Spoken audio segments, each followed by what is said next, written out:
Welcome back, everyone, to the Writer's Parachute. We're guiding author and writer dreams to a perfect landing.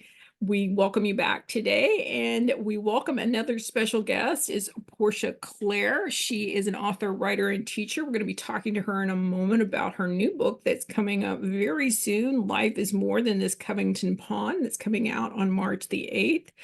But of course, first, we always have to do that silly housekeeping stuff. We'd love for you to go ahead and smash that like button. Go ahead and hit the subscribe button, and don't forget to ring the bell so you get notifications of new episodes every week on Tuesday here on YouTube or whatever podcast platform you are listening to us on. We are also on social media. You can follow us on Facebook, Instagram, TikTok, Twitter, Threads, and now Blue Sky. We are at Writer Parachute. That's a Writer Parachute without an S. And of course, if you have any questions or concerns about the Writer's Parachute, you can go ahead and reach out to us at info@thewritersparachute.com. And now we want to get on with the show, and we always start off with our topic of the week. Now, here on season 2, we have been putting a lot of emphasis on reviews, and we're not going to stray away from reviews, but I think we've covered it pretty well. Just a reminder to all of our listeners, next time you read a book, whether you like it, whether you don't like it, or whether you just have a neutral opinion, don't forget to thank the author and leave them a review. Let them know. It's one of the few ways that they get feedback from their readers about their books. Helps them, helps you, helps the rest of the world know more about the books that they're reading. All right, so what are we talking about today in Topic of the Week? Well, we're preparing you for season 3. Season 3 is going to be all about storytelling. So what is storytelling? Storytelling is the art of writing, reading, and all things in between. It is the creative process where we pass information from one person to another.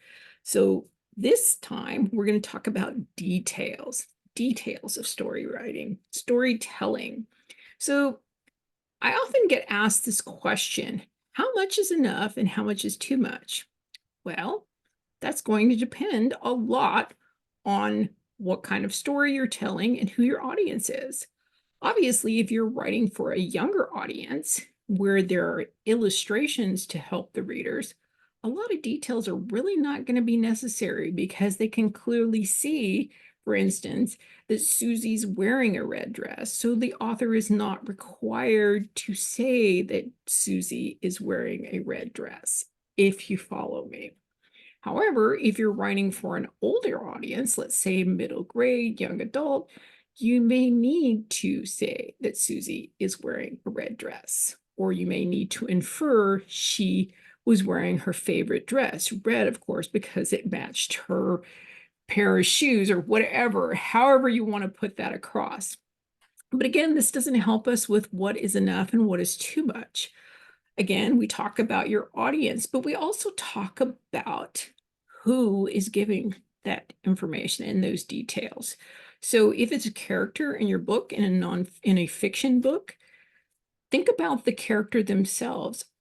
Is that character very voracious and vocal? Do they tend to go on and elaborate about the color of the sky, the color of their shoes, the color of the room, the fabric, the things of that?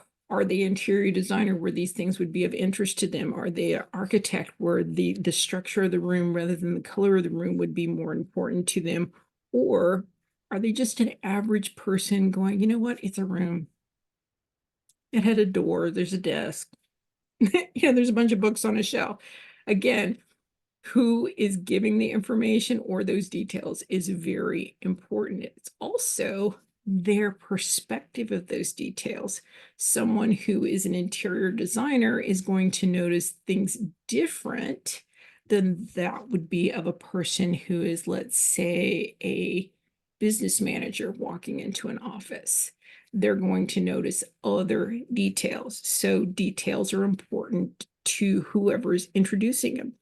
And what I would say about too much, too little, or just enough is a very fine line.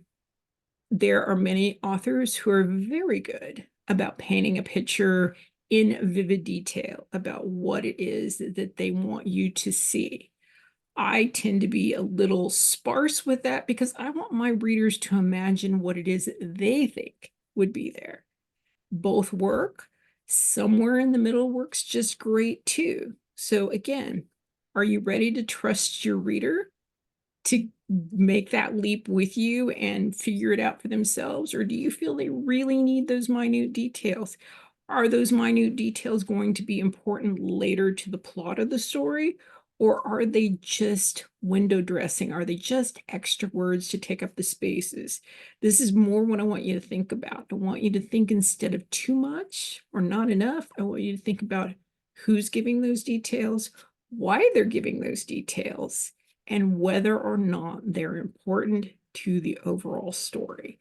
So next time when you're thinking about details, descriptions, and whether it's enough or too much, think about why and who.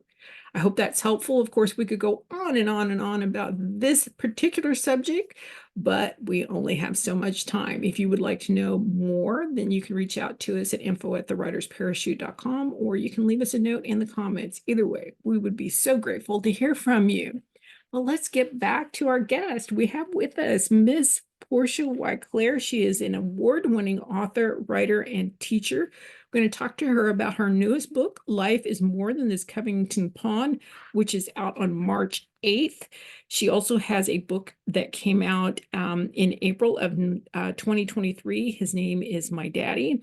And her first book, which came out in November of 2021, is Best Friends Forever, A Puppy's Tale. So Portia Clare has been privileged to serve in developing the minds and characters of children for over 30 years. A graduate of Duke University and Regent University, she maintains her love of learning and earnestly desires to empower the children who have been entrusted to her care. Simply put, Portia teaches because she values children. Her love of children and family compel her to write stories that will help them recognize their quality, appreciate their value, and navigate through challenging life experiences. Creative writing has always brought her joy, and writing children's books has been her passion since childhood. Portia is the only child of the late Randolph George Clare Jr. and Jane Esterling Clare. She was born in Bentonville, South Carolina, and raised in Nassau, Bahamas. Her family relocated to Bentonville, South Carolina in 2015, where she and her mother currently reside. Welcome to the Writer's Parachute, Portia. How are you today?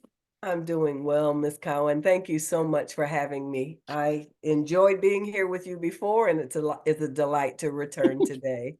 Well, thank you. We're always so excited to have our guests back. We love returning guests, and always when they bring us another new book. And I have to say, I'm very impressed with this new book, Life is More Than This Covington Pond.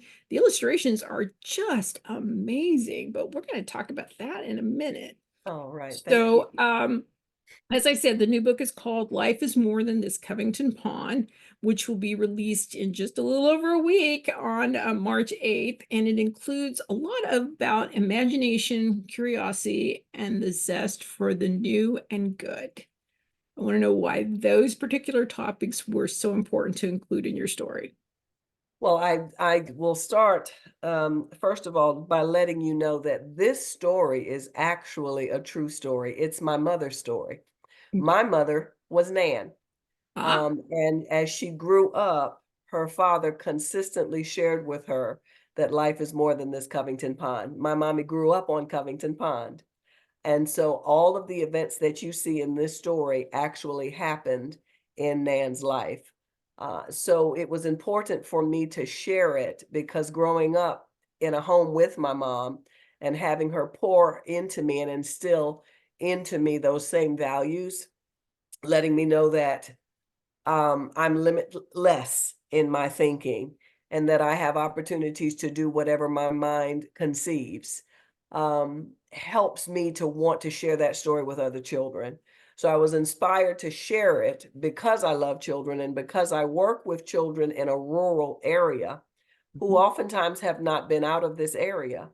mhm, They get excited about seeing something new that has been built in the town. mhm, They've not been to a town that may be 45, 50 minutes away in a car. They've not been to the beach. and they are about 2 hours away in a car. So when I had the opportunity to share this story, I knew what the impact could be for them. I want children to realize that life is more than their immediate surroundings. I want them to be limitless in their thinking. And this story, I believe, would inspire any child to do just that. Well, I have to agree with you. I think just the way that you're approaching Nan's curiosity and where it takes her in her imagination and in the real life, in the real world, are just fascinating. And it's just a good feel good story. And I always love those too, because it's like you could just sit down and you don't have to unravel a mystery. You don't have to sit there and figure out who did it, who didn't do it, and who's going to say this, that, or the other thing. It's just a feel good, like, oh, wow, I remember being this little girl. I remember what that was like. Wonderful. It was just wonderful. And her zest for life comes through so clearly in the story. So Thank you so much. bravo. Thank you very much. You're very welcome. So I love the rich tapestry that you have woven into the book. You're pulling the reader into your story and to the places that Nan visits through the story. And of course, her sense of wonder through the whole, I would say, life adventure, that she's just trying to figure it out. And I want to know, I mean, you sort of hinted at it, but I want to know what the inspiration was to write this book. I mean, I understand it is your mother and it is Mhm, her life mhm, story, but what mhm. made you want to write it? Again, being a teacher Hmm. of children, Hmm. it is important for me to develop the character of children as well as their academics. Hmm. I want children to believe in themselves and have value Hmm. that they can recognize. Hmm. Um, a part of why I write is so that children can recognize their quality and appreciate their value. I want them to see that they have thoughts Hmm. that matter, and those thoughts can lead them to various places. Those thoughts attached to things that they love, those thoughts attached to things that they aspire to become. And I want them to see through the eyes of a child that it is possible for your thoughts to become real, that you can manifest what it is that you are thinking about, wondering about, dreaming about, hoping for into your reality.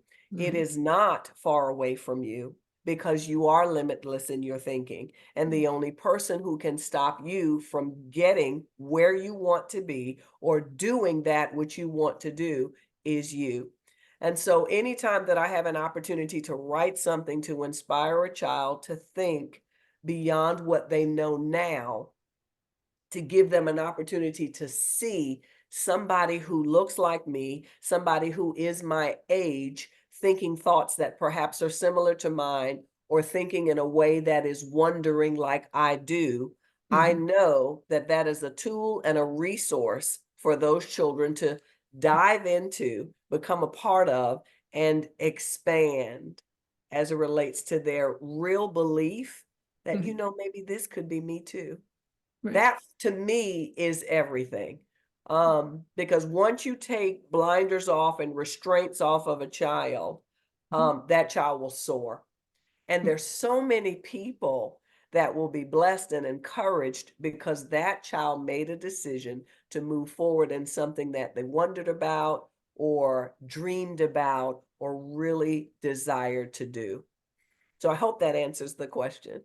I think it does well, and it reminds me of a part of what I was thinking as I was reading this book. It's like it seemed like you were sparking that passion in these children, in these readers, that passion that comes from the wanting to know. It's like Yeah. that, that need to know, that need to do. And it's like, in Nan's story, her passion is she wants to travel. She wants to know things. She wants to see things. And it sparked that passion in her and that wanting and needing to continue that education towards her passion. And I think this is sometimes what we miss for children is that, we forget that they have all the tools in them.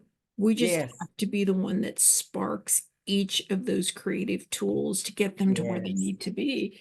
And And having someone in your life to, allow you to mhm, dream and to remind you of mhm, the dreams that you have been, vocalizing, I think is extremely important. Nan's mhm, father played a very big role in her life, and so did her mom, and so did her aunt and the other family members. mhm, They allowed her to continue to dream, and they gave her opportunities to see her dreams become reality. And I think that strengthened her spark to mhm. dream even more and to desire even more. So let's not downplay the role of the adults in our children's lives. As a teacher, I know the importance of exposing children to so many things. And of Mhm, course, as parents, whose voice a child hears beyond anybody else's, um, those responsibilities are great, but the outcomes can be mhm. so grand if parents just take the opportunity to listen to their children and put them in position to experience their dreams and their wonder. Mhm. Right. Well, and I always would try to encourage, with my own children, with my grandchildren, some of the kids that I taught is just like, try not to use the word can't. Maybe Indeed. not right now. You Yes. can, you're capable. It's just the timing's not right now.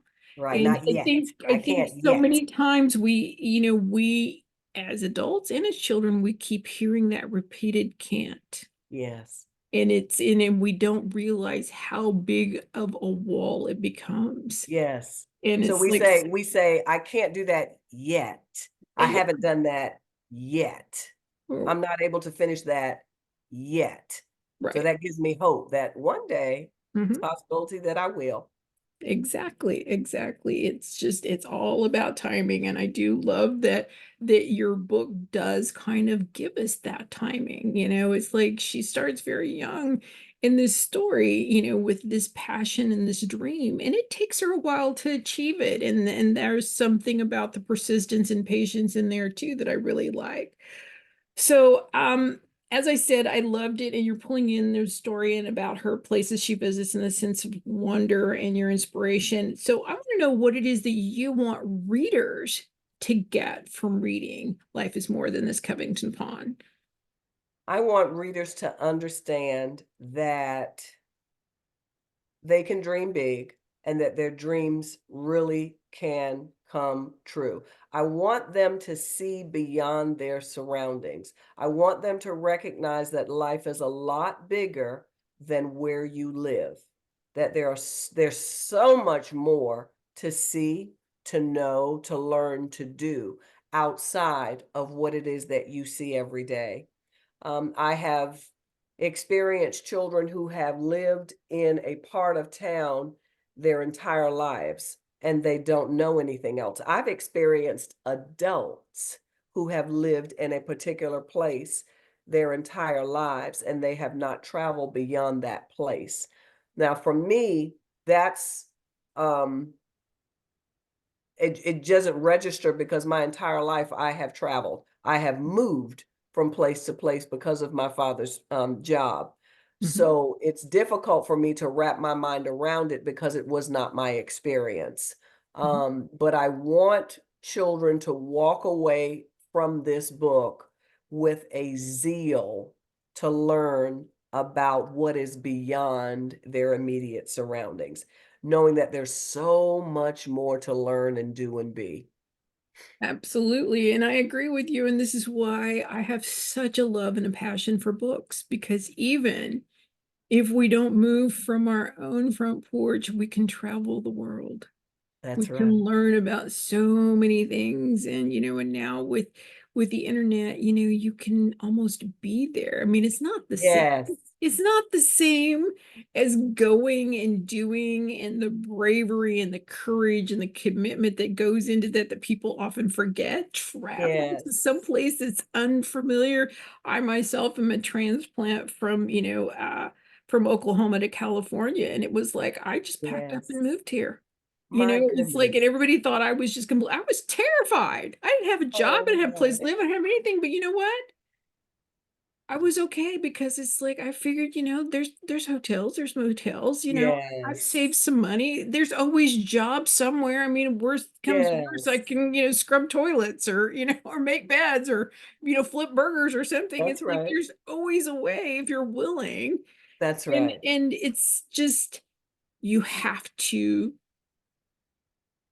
be willing to take that first step with courage Yes. and trust that you Yes. you have, again, back to it, you have all the tools you need to succeed. You just have to believe in yourself and trust Yes. that. And here's the wonderful thing, if you don't know, guess what? There's a book that'll tell you how to do That's right. That's right. That's right. That's I mean, it's wonderful. like I can't tell you. It's like people think I'm the smartest person in the world. And I'm like, no, I'm not. I'm just a very well-read person. So, it's like there's nothing you can't find in a book. So, That's right, that's right. uh, One of the things that I really enjoy using in my classroom is Google Images. mhm, In the middle of reading a story with my students, "Miss Claire, what's that?" mhm, Immediately, I go mhm, to Google Images or I'll go to YouTube. I want them to see mm, something that either a picture or actually some animation, something that lets them actually see what this is.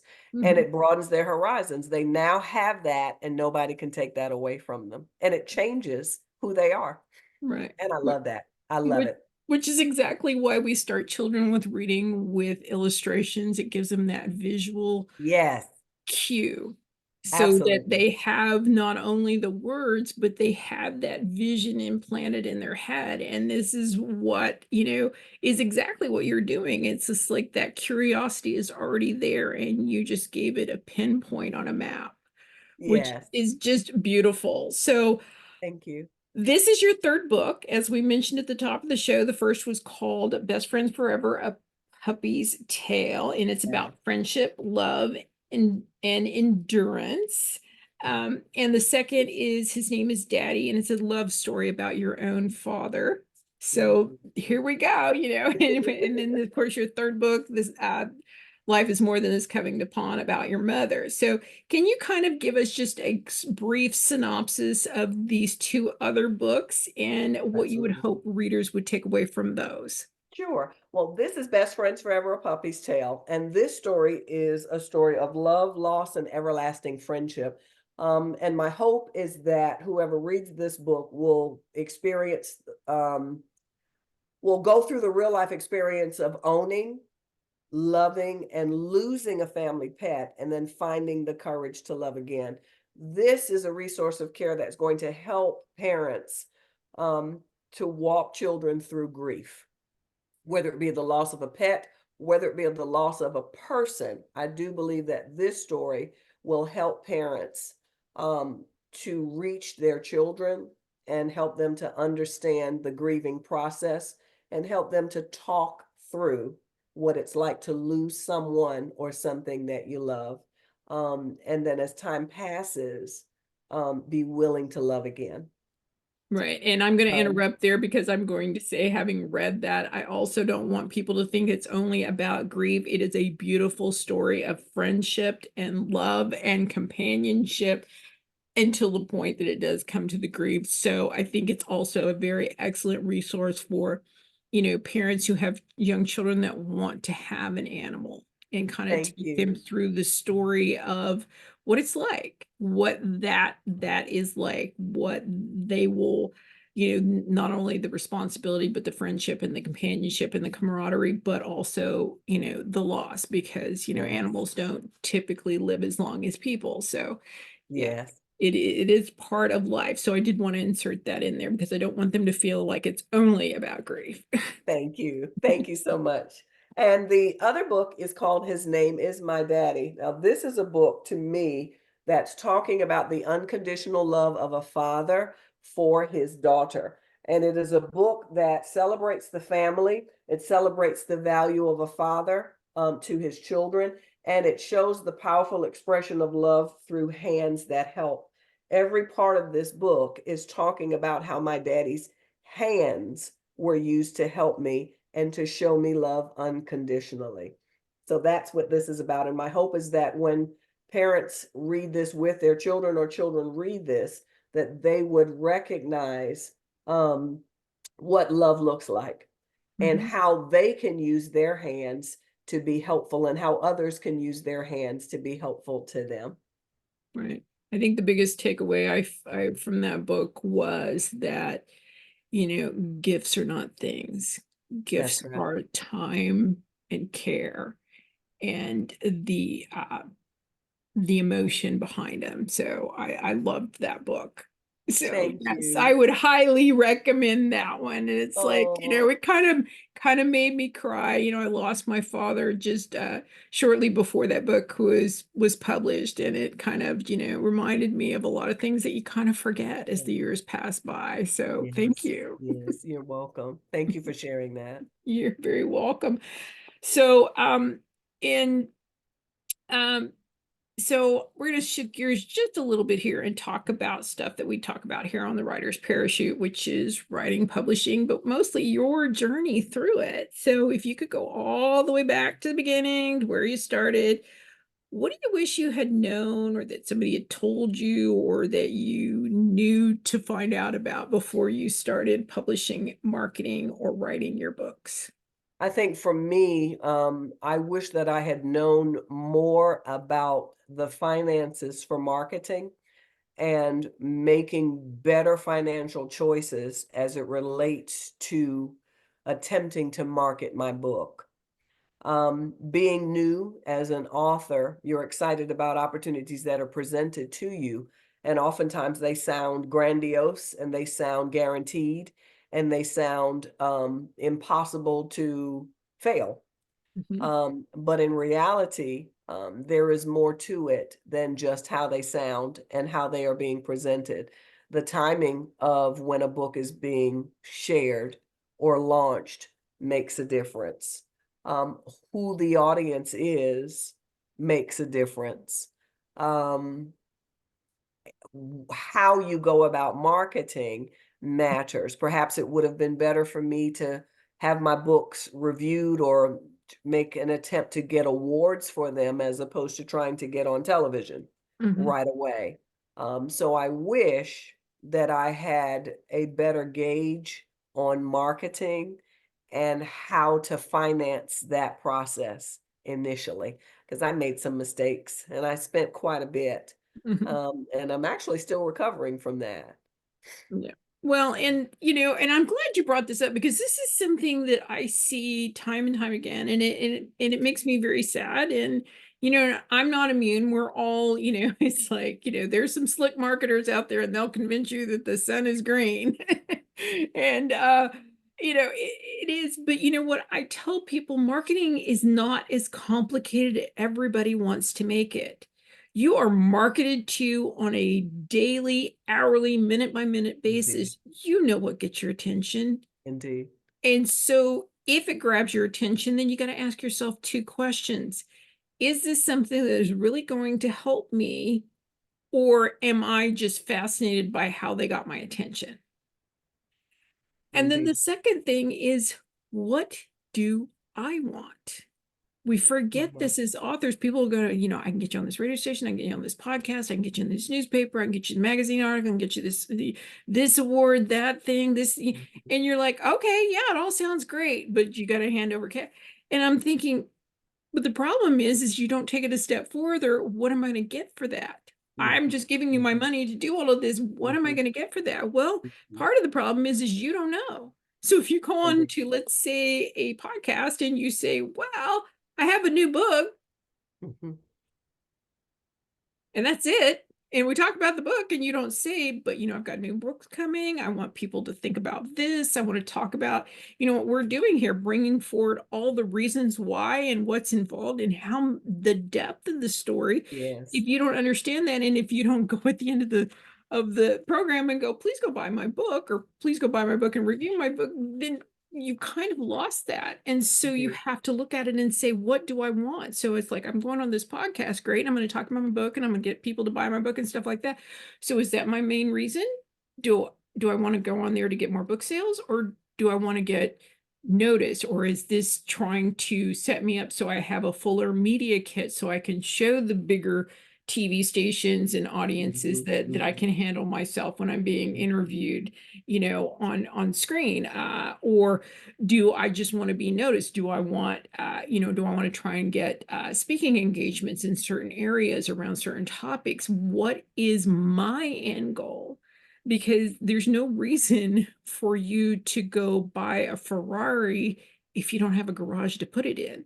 My mind, You my know, mind. it's there, it just, and you could go to the Ferrari salesman and he'll convince you 6 ways to Sunday that you should buy that and take it home with you. And then you get Mhm, home and go, wait, mhm. I have nowhere to put this in. Somebody's Indeed, going to steal it before I go to sleep. indeed. It's there. You have to have an end goal in mind. And this gets overlooked a lot. But you also know what gets your attention. And by and large, if it gets your attention, it probably gets other people's attention. So I tell people when you're trying to figure out how to market things, what would get you to buy your book? If you hadn't written it, if you had not written it and you didn't Mhm, know the person who did write it, what would mhm. get you to buy it?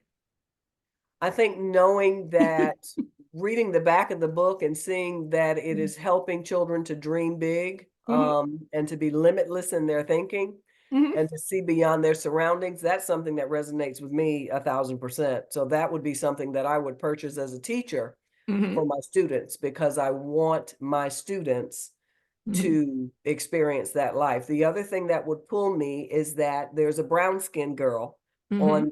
on the face of that book, and I Mhm. want my students who are mostly brown-skinned to Mhm. see someone Mhm. who looks like them aspiring to do, things that I want for them.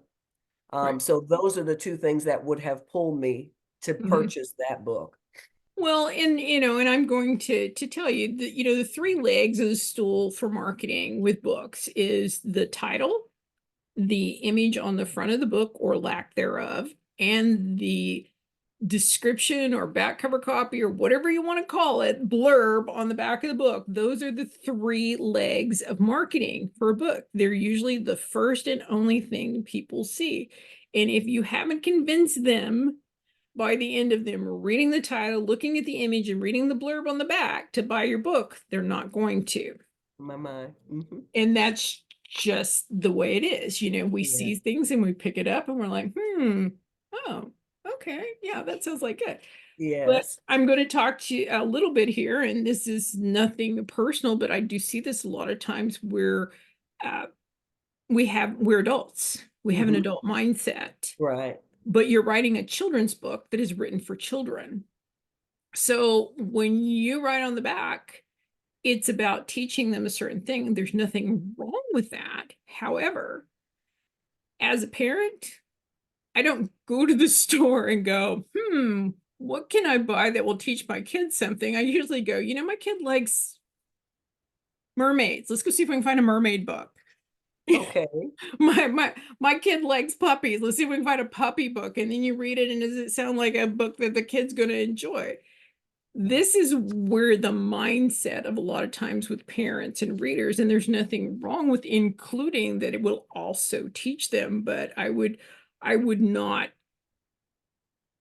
tell you not to put that in there, but I would also tell you to make sure you add something that'll grab the kids' attention too, because that's, again, like I said, most parents when they go to go buy, and again for the age group you're writing for, it's parents buying books and or reading the book, so they're looking for something that's going to entertain their kids. There's like, the educational part of it is secondary. I mean, I it shouldn't understand. be, and as teachers, that's really hard for me to say that. So, but yeah, and you just have to remember to balance that, because even though it is the adult who may or may not be actually reading the book to the child, the Mhm. story is for the child. Mhm. So the back cover copy needs to be, again, more for the child rather than the adult. So that's just my thoughts on it, and anybody else that has any other opinions on this, please speak up and let me know. But these are great topics and tips that you're handing out here, because so many times authors don't want to reveal, the mistakes. And they are there. We all make them. We all make them. It's like they're just, I can't tell you how many times I've messed up on this stuff, but you know what I know? I don't learn anything from being perfect. I only learn when I mess up. So I mess up a lot. Oh my. But that's okay. I mean, because at least I'm learning something new every day. But Mhm. and that's okay. And I think we need to destigmatize the failure. But I know sometimes it can be a costly mistake. And I'm glad that you brought that up. And we're going to talk a little bit about this later, but the one thing that you were talking about is budgeting. It's like I don't care if it's just the marketing or it's just the promotion.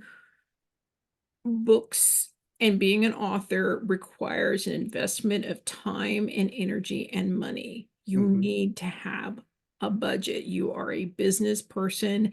Being an author is a profession.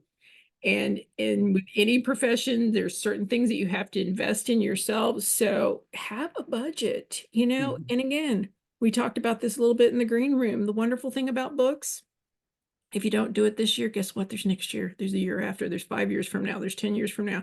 There's from now until your life and beyond to promote, Indeed. market, and, get that book into the hands of the right reader. Mhm. Mhm. So, But don't. then for me, as you were talking about, writing what's on Mhm, the back of the book and mhm, making it perhaps more for children, I think mhm, in my mind, I recognize that this is a book that teachers will read. It is a book that parents will read. And so a part of my training was mhm, that I need to write something on the back that will allow a parent to see, okay, this is an opportunity for me to teach my mhm, child a lesson in mhm, a fun and meaningful way. mhm, So while you are sharing with me that the back of the book needs to be written for children, mhm, also in the back of my mind, it needs to be written for the teacher. It needs to be written for the parent who is doing the purchasing of the book as well, so that mhm, they can see a twofold process. While it's mhm, enjoyable for my child to read, there's also a lesson that can be learned in it. So I'm mhm, thinking of all of those things while I'm mhm. writing as well. Right. And, and sometimes I'm just going to say you're kind of overcomplicating the process, because most adults in reading the blurb of the story are going to recognize those lessons anyway. Okay, okay. Yeah, so they're gonna go, this story is about Nan and dreaming and exciting and going on to her adventures and stuff. They're gonna go, oh, this is about, they're going Yes, to get that there's a lesson in there somewhere. And so but again, it doesn't hurt at the end to say this book also aids in, helping, the reader absolutely. recognize or learn or whatever you want to put in there. But Absolutely. my point on that is that should not be your first go-to on a book blurb, is the teaching moment or the critical moment. Self-help books do that a lot, where it's like they list the benefits and stuff like that, and there's nothing wrong with that because it is primarily a teaching book. But children's books are supposed to be enjoyment and entertainment first, and then we get sneaky with the lessons underneath. That's But, there's no, again, I will say this too, there's no right or wrong way to do it. It's whatever works for you, but I would say just make sure you're covering the bases, because it is your children who are reading these books. And we have to remember, even in picture books, the older children in that age group are going to be reading these books themselves. I see this all the time. Go to Barnes and Noble, and you'll see, a mother come in and she's perusing whatever genre she likes, and the kids are over in the children's section and they're pulling books off and they're looking at them and they're looking at the illustrations and they're reading the back of it to each other, going, "Oh, I want that book. No, I want that book." So, we also have to remember that, that they're the ones that are going to be the ultimate focus of the book. And I think parents and teachers, not to give them secondary status, but they are secondary to the focus of most children's books. And also, you know, We want them to read. We want them to be entertained. We want them to find joy. So that's it. All right. Absolutely. All right. I don't want to go too far off of the diving board on that one. So having gone through all of this and now 3 books in, what advice would you offer to other new authors or writers about writing children's books? You're an expert now. I would offer this advice that if you are interested in writing books for children, that you would begin the process, that you would begin to put pen to paper and write your thoughts down, little bit by the day, or set aside a specific amount of time and then get it done. But now is the acceptable time. Do it now, because there are so many children and so many ideas that can be expressed in books that will help children. And ultimately, that is my goal. When I'm writing a book, I want that book to be of assistance. I want it to be an aid. I want it to be a comfort. I want it to be something that a child will hold as endearing, because it is helpful to that child in some way. So Mhm. I would say to you, begin writing and begin writing now, and put those thoughts down, because they will help. They will help someone's child. And Mhm. that's the objective, to be of service to children Mhm. when we're writing those books. Right. And Well, ask yeah. for help. That's the other thing that I would say. Yeah. You don't know everything. There's so many parts to the writing process. Ask for help. Mhm. And don't be afraid to agree to disagree with some of the things that may be given to you, Right. but ask for help, particularly if you're brand new at this. You don't know. I Mhm. didn't know, and I Right. had to ask questions, and I received a lot of different versions of truth. Mhm. And what resonated with me is what I move forward with. There you So those are the 2 things that I would say. Do it go. now and ask for help. Yeah, absolutely. And like I said, even, there are a million and one ways to do it. Indeed. And there's no right or there's no wrong way. But, like with anything else, there's an easy path and there's a hard path. So Yes. yeah, Yes. ask for help. And for those of you, I'm going to address this. I hear this a lot. I don't want to bother. I'm like, okay, look, here's the thing. Something my mother taught me when I was 7 years old.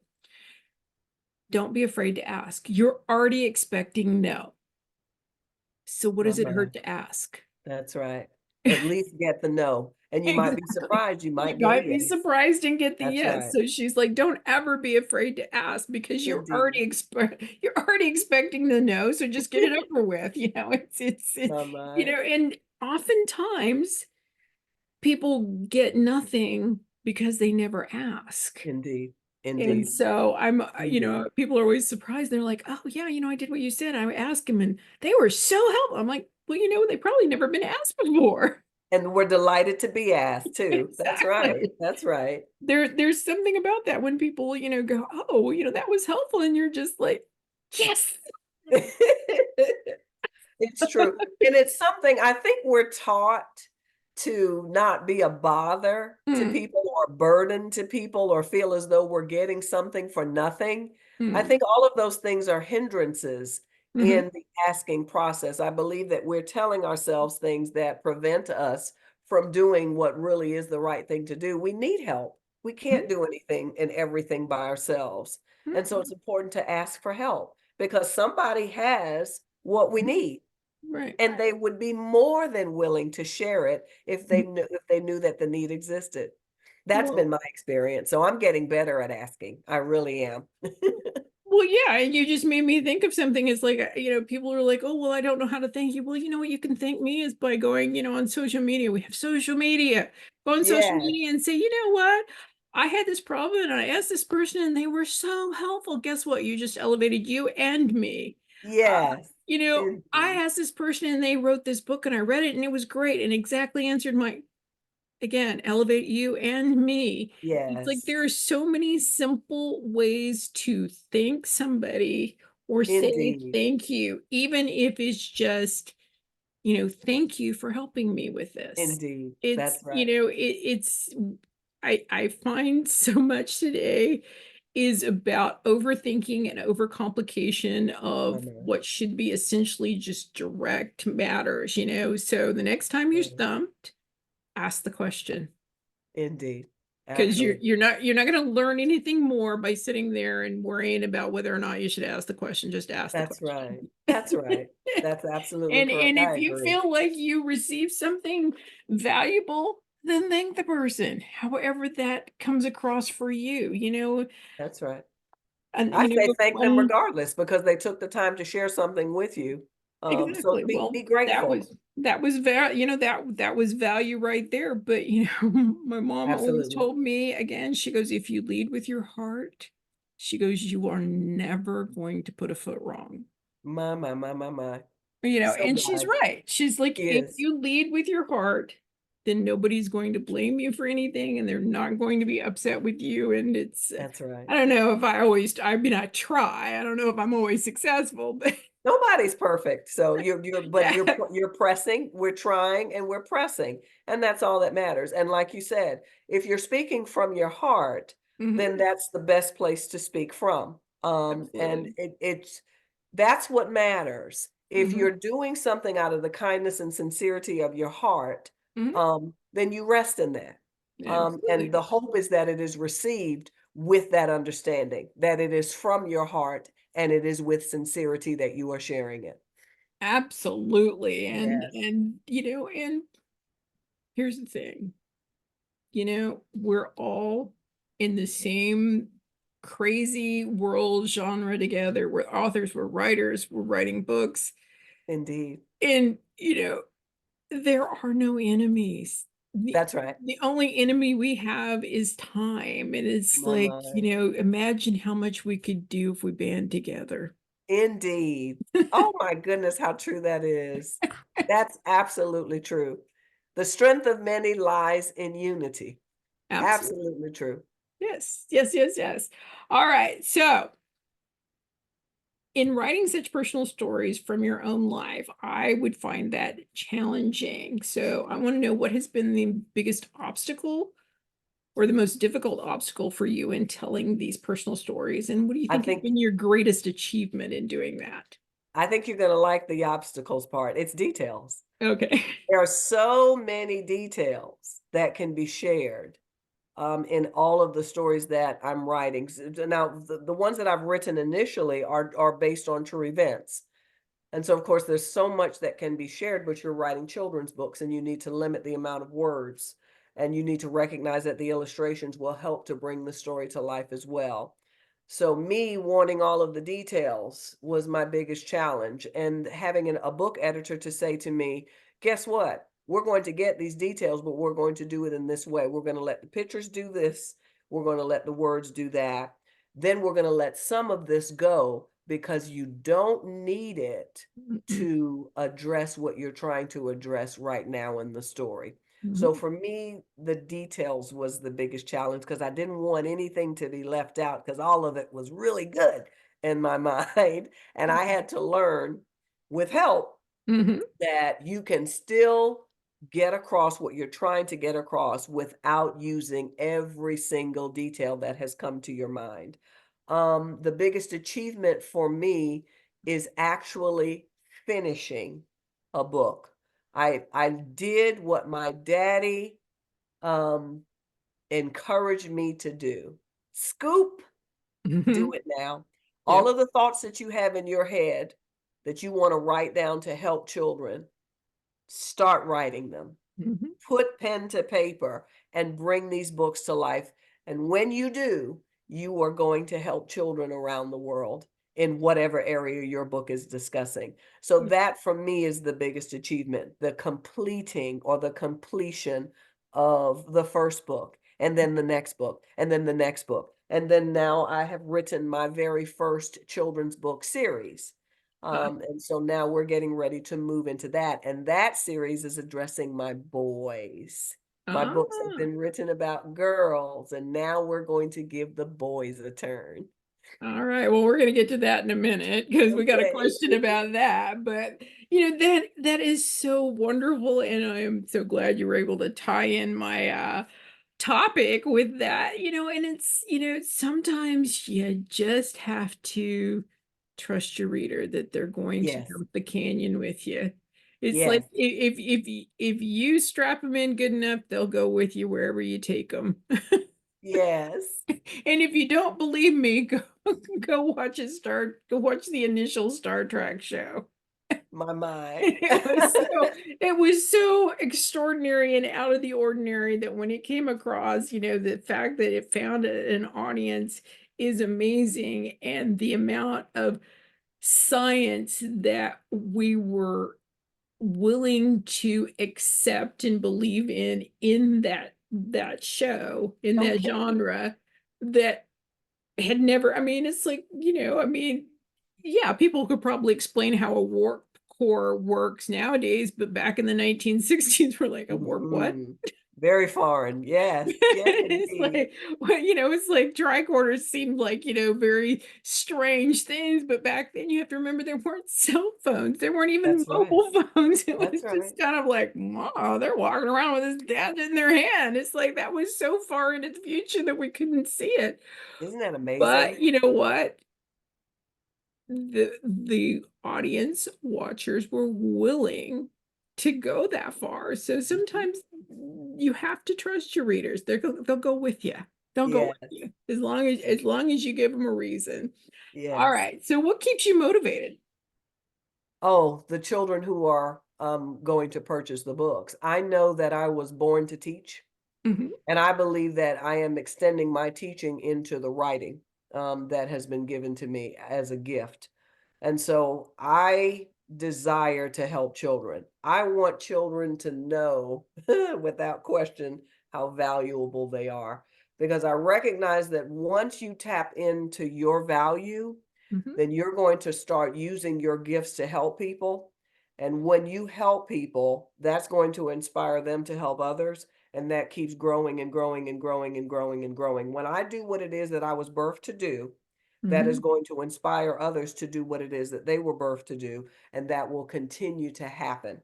mhm, And so that is my heart's desire, to make sure that I am giving all that has been given to me so that children will recognize who they are, mhm. that they would appreciate who they are, that they would accept who they are, that they would develop who they are, and then that they would give who they are. It's the gift that keeps on giving. That's what motivates me. Right. You and I are on such a same page. My tagline for my books is finding the superhero in you, and I think that's exactly what you're telling them. Yes. Yes, yes, yes. It's like it's there. All of it's there. They Yes, it have it. never grows old. It never grows old. And here's the wonderful thing, it's never too late. You're never too old to learn. You're never Yay. too old to start. And you're never too old to try something. Yes. I mean, people, look at my age. I'm on TikTok. If I can do it, anybody can do it. I love it. I love it. Inspiring. I love it. Well, again, it's like my grandkids kind of laugh at me, and I'm like, look, I don't worry about social media because if I do it wrong, some helpful teenager is going to come along and tell me I'm doing it wrong. There you go. There you go. It's a So I don't have, win-win. that was one less thing I have to worry about in life. That's it. Keep it positive. I love it. That's it. Find the good in everything. Why That's not? that's it. There you go. All right. So here on season two, we have been focused on reviews. I know we've covered a lot of topics today, but reviews are very, very important to authors. They are the lifeblood of what we do. It's one of the few ways that we get to hear from our readers, get any kind of feedback on our books, our writing, and what you guys think about it. So the next time you read a book, make sure you go thank the author and tell them what you thought of their book by leaving them a review. Reviews don't have to be complicated. They can be simple. They can be something as I like this book, or I think this book was great because, or I recommend this book for whoever. Uh, or, this was not my cup of tea, whatever. As long as it's civil and it's not mean, every review is welcome. The authors learn, the readers learn, we all learn. So don't be afraid, leave a review. It doesn't have to be complicated, it doesn't have to be complex. You can always leave a review wherever you purchase the book. If you can't remember where you purchased the book, there are a couple of places you can go. Goodreads.com is one of the few places you can go and leave a review for any book. Also BookBub, they may not have the book, but you can request that they add the book to their catalog and you can leave a review for that as well. But and if you seriously cannot find a place to leave the review, you can always go on social media and tag the author. They would be so grateful and so thankful that you did. So don't forget to thank the author. With that in mind, we have been putting our guests on the spot, and I'm going to ask you to give us a review of your book, Life is More Than This Covington Pond. Okay, well, I would say that Life is More Than This Covington Pond is an inspirational story about a little girl named Nan who wonders and dreams with her eyes wide open, always imagining the possibilities. It is a story that inspires children to see beyond their surroundings and to recognize that there is life and activity and hope and inspiration beyond what my eyes can see. Awesome 5-star review. And I have to agree with you. It is a beautiful, uh, joyful book, and I can't wait for the next one to come. So Thank you. thank you so much for that. And again, I encourage all of our listeners to go out and buy a copy of her new book, Life is More Than This Covington Pond, as well as her other two books, His Name is My Daddy and Best Friends Forever, A Puppy's Tale. They are available on Amazon. The new book, Life is More Than This Covington Pond, is coming out on March the 8th. You should be able to go ahead and pre-order that. I believe she has it up on her websites. Don't run out of the room for pencil and paper. I'll have all of that stuff for you in the show notes. So we'll get you linked up to her books and to everything to do with Miss Portia. So having Thank said you so that, much. you kind of gave us a little hint, but now I want more details. What's next? What's next is my very first children's book series, and the series is called The Adventures of Itty Bitty Billy Brown. Ah, And in this series, I'm writing 5 books. I've already written them. The first one says Itty Bitty Billy Brown is smart. The mm-hmm, next one is Itty Bitty Billy Brown is tough. mm-hmm. The next one is Itty Bitty Billy Brown is disciplined. Then Itty Bitty Billy Brown is or has character. Mm-hmm. And Itty Bitty Billy Brown is, oh my goodness, I lost the last title.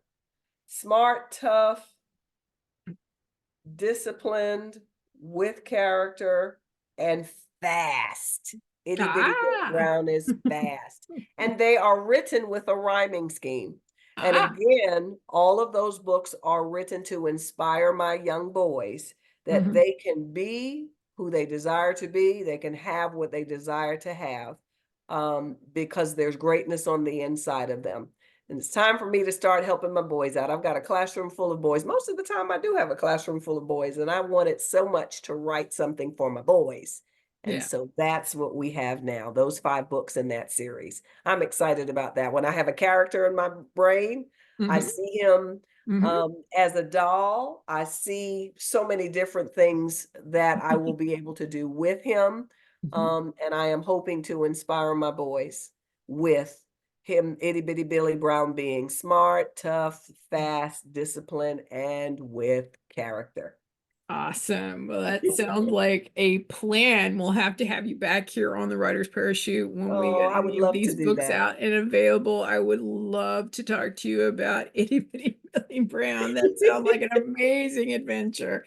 All right. So where can we find your books? What retailers? You also mentioned your website. And do you have any, we talked about the new book coming out. Mhm. Any other sales or anything you would want to share with the listeners? Well, my books are going to be found. You can get autographed copies of my books at portiayclaire.com. That's my website, portiayclaire.com, for autograph copies. If you wanted to purchase another copy that's not autographed, you can go to Amazon, and other retailers like Walmart.com, Barnes and Noble, Books a Million. Um, I believe Target also, but these are on the website. They're not in the physical stores. You would have to go to the websites to purchase those books. Okay. But if you want an autograph copy, you can always go to portiayclaire.com, and I will be more than happy to autograph copies for you and mail them directly to your home. All right, awesome. We'll make sure we put that in the show notes for them. Her books are available worldwide, which means they're pretty much in any retailer that provides books. So Yes. if you do end up at a retailer and they don't have a copy of one of her books, please just ask for it. They have the availability to get it. You have to understand that there are millions and millions of books available out there. They don't have enough shelf space to carry all of them. Indeed. Doesn't mean that they don't appreciate her books, but you asking for them will probably cause them to carry them. So please do ask. And my book will also, two of the books will be highlighted at the London Book Fair, which I Awesome. believe is on March the 12th. Best Friends Forever, A Puppy's Tale, and Life is More Than This Covington Pond will be at the London Book Fair this year. All right. Also, and we did not talk about your awards. You've won some pretty amazing awards for the books, and I think most of them are for the first book, Best Yes, Friends, The Puppy's Tale, right? So yes, you they have all won are. a Literary Titan Book Award, Mhm. a Mom's Choice Gold Award, the Bookfest Award, and the International Impact Book Award. So congratulations. Thank you so much. Thank you so very much. See, so even if you think, I mean, this just goes to prove my point right here. We were sitting here listening to her telling us about all of her terrible mess ups and mistakes and missteps and everything, and these are some pretty impressive awards. So Thank even you. then, even then, we still got you to the right place and amazing awards. As I said, she's an award-winning author. These are truly gems to have on your bookshelf for your young readers. Life is More Than This Covington Pond is out on March the 8th. His Name Is My Daddy is already out and available, as is Best Friends Forever, A Puppy's Tale. These are all by Portia Clare. Again, we'll have links for you in the show notes. I know you're also on social media. Where can they find you? What platforms? You can find me on Facebook at Portia Clare, and you can find me on Instagram at Portia Clare. I'm also on LinkedIn Um, at Portia Clare. You're And also on Goodreads too, but we need to talk yes. about claiming your author again. Okay. Okay. Now, may I share one more thing before Yeah. we close? On the 8th of March, we're having our book launch celebration for Life is More Than This Covington Pond. And I'm hoping to go on Facebook Live and Instagram Live. It's from 5 to 6:30. Mhm. And we will be launching the book then. And in addition to that, we are currently having a fundraiser for Life is More Than This Covington Pond. I'm making an effort to gift that book to the first through third grade students at Bennettville Primary School. And so I'm asking those who can to please make donations so that we can purchase books for that group or those groups of children at the primary school in Bennettsville, South Carolina. So if you can support that cause, please do. Thank you so much. You're very welcome. And here at the Writer's Parachute, we're gonna offer to buy the first 10 copies. Oh, thank you. Thank You're you very, so very much. you're very, very welcome. And make sure I'm sure it is a very good school. You know, it's a primary school. It's probably in a very poor neighborhood, as Portia mentioned. And we want to help these kids. We want to make Absolutely. sure that they have all the resources and things that they need. And if getting books in their hands is what they need, then I am more than willing to do that. My Thank you life so is very much. about getting kids reading again. Yes, indeed. Give the gift of literacy. There you go. All right. So, any other upcoming events, giveaways, newsletters, or anything else you'd like to share with the audience before we go do our tip of the week?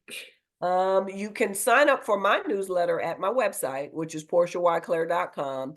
Other than that, I think we've talked about everything that is current at this point. Thank you for this opportunity. You're very, very welcome. I'm so glad that you were able to come on today and talk about your new book. I'm very excited and always thrilled to have you here on the show. Oh, So let's go ahead and jump over and talk about our tip of the week. So Miss Claire mentioned marketing, expenses, and budgeting. So let's talk about that for a minute. So I'm going to work at this list backwards. We talked about this budgeting. If you don't have a budget when you start about how much you're going to spend on supplies you're going to need to write your book. And I mean, that could be anywhere from pens and paper to computer programs to assistance and help and editing and trying to get somebody to help you do the book cover and guiding you through the process of getting your book uh, available and published. So have a budget for that. But beyond that, you're going to need some kind of marketing and promotion budget. You're going to need to know what it is that you want. I mean, do you just throw your book on sale for let's say we've got St. Patrick's Day coming up and Easter coming up and Mother's Day coming up? Are you just going to throw your book on sale and hope and pray? Or do you have a book that has something to say about motherhood, like her book, Life is More Than This Covington Pond? That would be an excellent Mother's Day gift. It's about, a mother sharing her story of what got her to the point that she is so that she could give Portia an amazing start in life, which she is paying back now. It's about that cyclicalness of stories. Well, then maybe that would be a better point to make a sale rather than just giving them $5 off or something. Maybe that would be a better point. So stop and think about why you're doing these things and what would catch the ear of your audience, not everybody else's audience, your audience. You know your audience, you know why they're reading the book, you know why they're buying your books. Talk to them. Don't talk to everybody else. You're not trying to make a viral video here. You're trying to get your readers. You're trying to get to your readers and get the books in their hands. So think about that, which brings us to marketing. Marketing is about getting the connection between you, the author, and them, the reader, through your book. yes. What is it about your book? Now, I understand that books are typically about one topic, one subject. However, but there's so many other things connected to it. What can you talk about which would catch the ear of that reader to get them to look at the book and realize, yes, this is something amazing that I really want? Because again, it isn't so much that they're going to hear that the story is about this or that, as I outlined with the connection to mothers. I'm not sure if Miss Portia ever thought about that connection as using it for marketing, but it is one of the outside of the box ways that you can think about marketing. Think about these moments in time. Why do we celebrate Mother's Day? Why do we celebrate Easter? Why do we celebrate St. Patrick's Day? What is it about those? And quite frankly, I'm not sure I make the connection as to why that means we have to spend more money to buy stuff and sales and stuff like that. But it is what it is, and so we take advantage of it. But again, make that personal connection, because reading stories will, especially for a child, will stay with them for the very rest of their lives. They will always remember that one story, or maybe the 5 stories, maybe the 10 stories, depends. But they're always going to remember one story that really changed their life. That might be your book. It might be Portia's book. It might be my book. It might be somebody else's book, but they'll never get that moment if they don't get it in their hands. So figure out a way to make that connection between you and that reader through your book. So that's all there is to marketing. Now, expense. We're going to talk about expense very briefly and very shortly. There are hundreds, and I do mean hundreds, if not thousands, of ways to promote and market your book and what you do without spending a dime. You just have to be very, very creative. Sometimes they're even more effective. So before you actually lay down that money, figure out what you're going to get. They call it ROI, which is return on investment. It's really simple for something that sounds really complicated. So basically what it means is if I give you $200 to promote my book, am I going to get $200 worth of sales back, or $200 worth of getting me to the next level, or $200 worth of speaking engagements, or $200? Am I going to get something of $200 worth of value back for that? And if the answer is no, then walk away. Because you only have so many of those that you can give away. So think about what it is you're going to get in the end. And it may be different things each time. Maybe it is to get you to the next level where you can be on a national television, a radio station, or a syndicated podcast or something of that nature. And that's perfectly fine if that's of value to you and that's going to help you find your audience or get a broader audience. That's all good and great if that adds value to you. If that's not something you're interested in, then what are you interested in? What is it that you're investing your money in? So ask yourself that question, see if you're getting some kind of return on that value. And honestly, even then, there's no guarantee that you're going to get it, but at least you have a better shot. If you know what you're trying to get, then you have a better way of deciding whether or not you got that or not. Because a lot of times I see this where people are going, yeah, like I hired this person and they're helping me and I've got this interview and that interview and I'm going here and I'm going there. And then like 6 months later, I'm like, well, how'd that work out? And I'm like, I didn't get very many sales. Was that your goal? Well, I don't know what my goal was. Okay, well then how do you know it wasn't successful? I don't know. So, so yeah, set some concrete goals. And again, my last thought on that is have a marketing plan. Have a plan. Who is your audience? How am I going to reach that audience? That's all marketing is. Who's my audience? How am I going to reach them? Is it going to be ads? Is it going to be interviews? Is it going to be speaking engagements? Is it going to be school visits? What is it going to be? How much am I willing to spend on each? What is success? What is not success? How do I get into schools? Well, you know somebody who is either a teacher or someone who is related to a teacher or somebody related to schools or teaching or school districts or something of that nature, or a parent.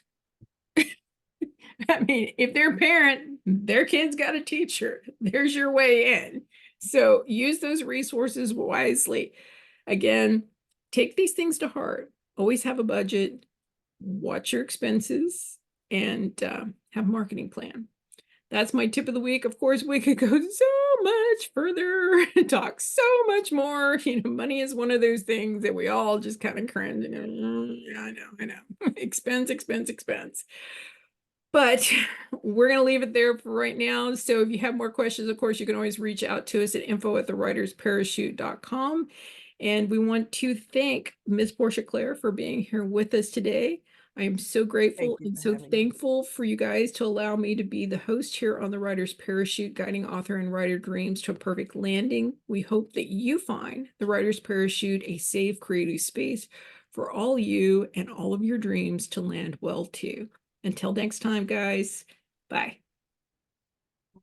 Bye bye.